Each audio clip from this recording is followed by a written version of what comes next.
الحمد للہ رب العالمین والصلاة والسلام علی سید الانبیاء والمرسلین والصلاة والسلام علیک یا رسول اللہ وعلی آلک واصحابک یا حبیب اللہ والصلاة والسلام علیک یا نبی اللہ وعلی آلک واصحابک یا نور اللہ۔ دوستو، آپ دیکھ رہے ہیں کامیابی کی کلید۔ اگر آپ نے ہمارے چینل کو سبسکرائب نہیں کیا تو سبسکرائب کر لیں اور گھنٹی کے بٹن کو پریس کر دیں تاکہ ہمارے آنے والے ویڈیو سب سے پہلے آپ تک پہنچ سکیں۔ امید ہے آپ خیر و عافیت سے ہوں گے۔ دوستو، آج جمعۃ المبارک ہے اور ماہ محرم کے وہ خصوصی ایام چل رہے ہیں جو بابرکت ہیں۔ بعض لوگ کہتے ہیں کہ معاذ اللہ یہ نحوست والا مہینہ ہے، یہ خراب مہینہ ہے، تو یہ بالکل بات غلط ہے کہ وہ یہ تصور کرتے ہیں کہ اس مہینے کے اندر جو امام تھے یا اہل بیت اطہار ان پر جو ہے وہ ظلم و ستم ہوا۔ تو سب سے پہلے یاد رکھیں کہ محرم عظمتوں والا مہینہ، حرمت والا مہینہ، تو اس کو جو نام دیا گیا ہے یہ کیوں دیا گیا ہے؟ دیکھیں، آپ تصور کریں، یہ بات نہیں ہے کہ حضرت امام حسین یا آپ کے اہل و عیال پر جو ہے وہ ظلم و ستم کیا گیا، تو اصل یہ بات نہیں ہے۔ اصل یہ آپ دیکھیں کہ حضرت امام حسین عالی مقام رضی اللہ تعالیٰ عنہ اپنے ساتھیوں کے ساتھ، چند ساتھیوں کے ساتھ اتنے بڑے امتحان میں کامیاب ہوئے۔ آپ اس کو دیکھیں، آپ یہ نہیں دیکھیں کہ امام حسین پر جو ظلم ہوا اسی وجہ سے مہینہ نحوست والا ہے، تو ایسا بالکل بھی نہیں ہے۔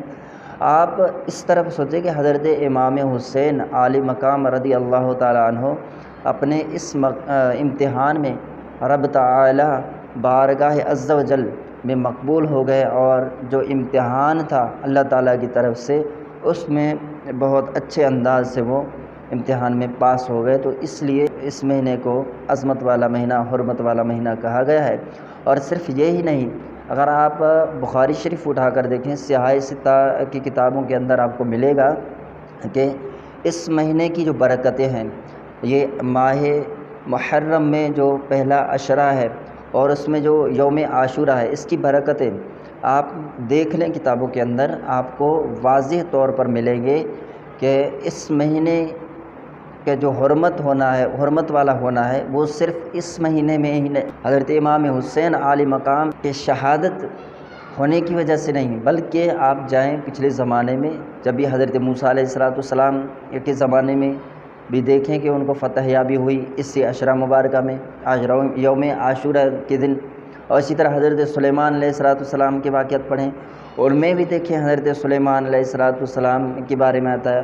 اچھا، صرف یہ نہیں اندر ہماری کتابوں کے اندر یہ چیزیں لکھی ہوئی ہیں، بلکہ جو لوگ اعتراض کرتے ہیں، جو ان چیزوں کو واویلا کرتے ہیں، انہی حضرات کی کثیر کتب کے اندر آپ کو یہ چیزیں ملیں گی، حضرت موسیٰ علیہ السلام کے بارے میں، حضرت ابراہیم علیہ السلام کے بارے میں، حضرت نوح علیہ نبینا علیہ السلام کے بارے میں، حضرت سیدنا اسماعیل علیہ السلام کے بارے میں، یہ خود انہوں نے روایتیں نقل کی ہیں، لیکن ان کو ہے اصل مقصد خرافات کرنا۔ اچھا، تو چلیے ہم آج جو ہمارا مقصد ہے کہ یوم عاشورہ کے دن کون سے کام کرنے چاہیے اور کون سے کام نہیں کرنے چاہیے۔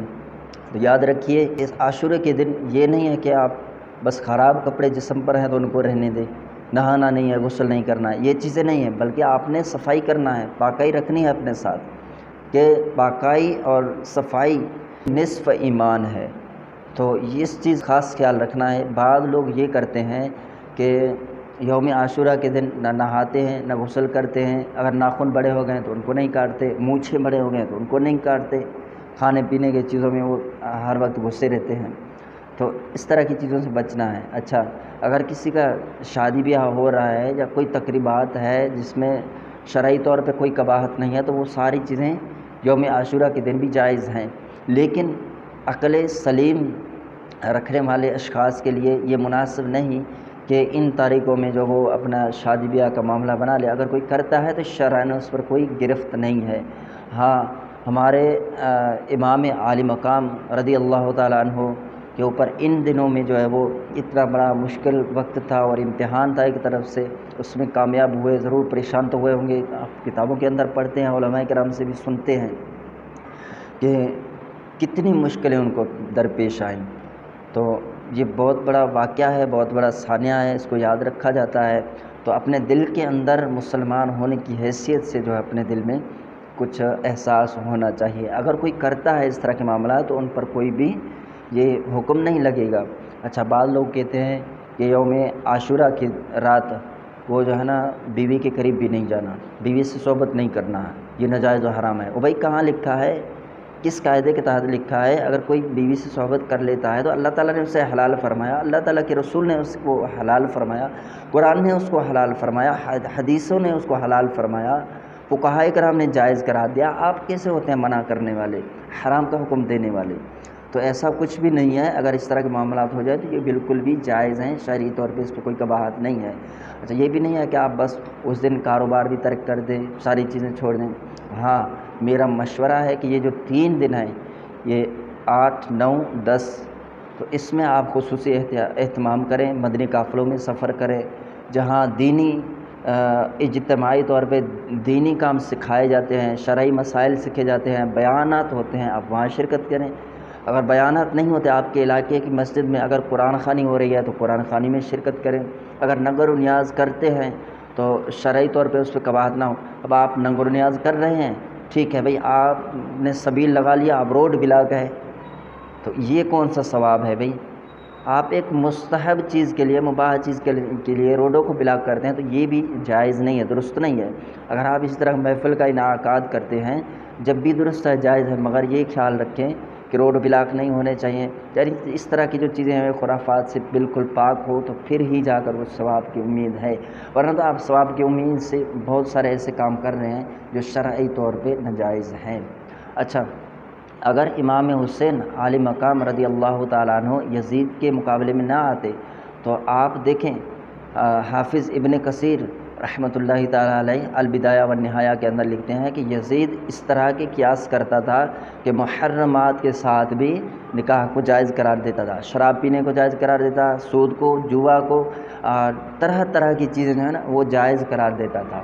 یہاں تک کہ یزید کہتا تھا کہ خرابی نمازیوں کے لیے ہے، کہ اللہ تعالیٰ نے قرآن مجید کے اندر ارشاد فرمایا فَوَيْلٌ لِّلْمُصَلِّينَ، خرابی نمازیوں کے لیے ہے.